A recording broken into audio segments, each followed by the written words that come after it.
नमस्कार मित्रांनो.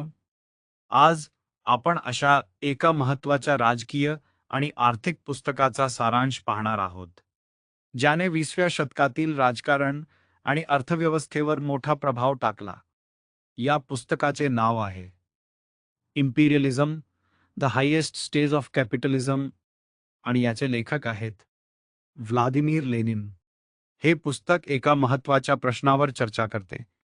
भांडवलशाही मोठी होत गेल्यावर ती जगातील राजकीय आणि आर्थिक शक्तींवर कसा परिणाम करते. लेनिन यांच्या मते भांडवलशाहीच्या विकासाचा एक टप्पा असायतो, जिथे मोठ्या कंपन्या, बँका आणि आर्थिक शक्ती एकत्र येऊन जागतिक स्तरावर प्रभाव निर्माण करतात. यालाच ते इम्पिरियलिझम म्हणजे साम्राज्यवाद असे म्हणतात. चॅप्टर 1 कॅपिटलिझम म्हणजे काय? सर्वप्रथम समजून घेऊया. कॅपिटलिझम म्हणजे अशी आर्थिक व्यवस्था जिथे खाजगी मालकी असते. कंपन्या नफा मिळवण्यासाठी काम करतात. बाजारातील स्पर्धेला महत्त्व असते. भांडवलशाहीमध्ये उद्योग वाढतात. नवीन तंत्रज्ञान निर्माण होते. पण त्यासोबत काही समस्या देखील निर्माण होतात. जसे संपत्तीचे केंद्रीकरण, मोठ्या कंपन्यांची वाढती ताकद, आर्थिक असमानता. चॅप्टर 2 प्रोडक्शन आणि कॅपिटलचे केंद्रीकरण. लेनिन सांगतात, भांडवलशाहीच्या विकासात एक प्रक्रिया सुरू होते. लहान कंपन्या हळूहळू मोठ्या कंपन्यांमध्ये विलीन होतात. परिणाम, कमी कंपन्यांकडे जास्त आर्थिक शक्ती जमा होते. यामुळे मोठ्या उद्योगांचा प्रभाव वाढतो.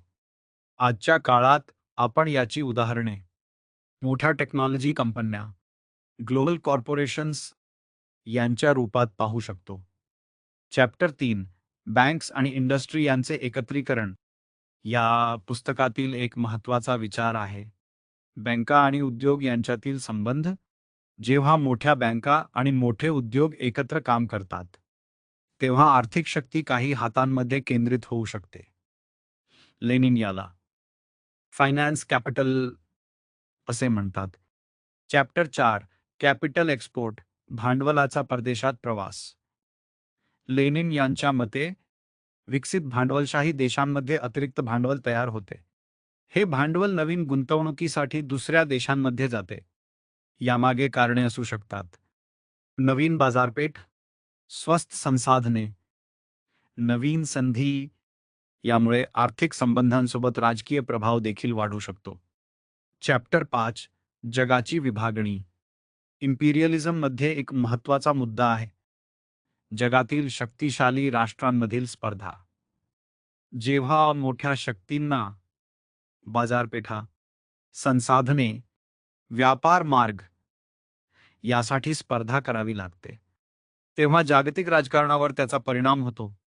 चॅप्टर 6 कोलोनियलिझम आणि इम्पिरियलिझम. इतिहासात अनेक साम्राज्यांनी इतर प्रदेशांवर नियंत्रण ठेवले. इम्पिरियलिझममध्ये फक्त सैनिकी नियंत्रण नाही, तर आर्थिक प्रभाव, व्यापार नियंत्रण, राजकीय दबाव यांचाही समावेश होतो. लेनिन यांनी हा संबंध कॅपिटलिझमच्या विकासाशी जोडला. चॅप्टर 7 आजच्या काळात. या पुस्तकाचे महत्त्व. आज जग बदलले आहे, पण काही प्रश्न अजूनही चर्चेत आहेत. मोठ्या कंपन्यांची ताकद किती असावी? जागतिक व्यापाराचा परिणाम काय? आर्थिक असमानता का वाढते? या प्रश्नांवर चर्चा करताना हे पुस्तक अजूनही अभ्यासले जाते. Final lesson. Imperialism, the highest stage of capitalism आपल्याला शिकवते अर्थव्यवस्था आणि राजकारण यांचा संबंध समजा. आर्थिक शक्ती कशी केंद्रित होते ते पहा. जागतिक व्यापाराचे परिणाम समजा. इतिहासातून वर्तमान समजून घ्या.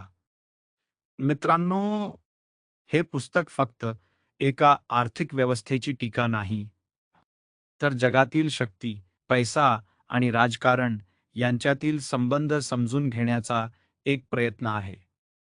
अशाच हिस्ट्री, इकॉनॉमिक्स, पॉलिटिक्स आणि फिलॉसॉफी बुक्सच्या मराठी समरीसाठी चॅनल सबस्क्राईब करा. धन्यवाद.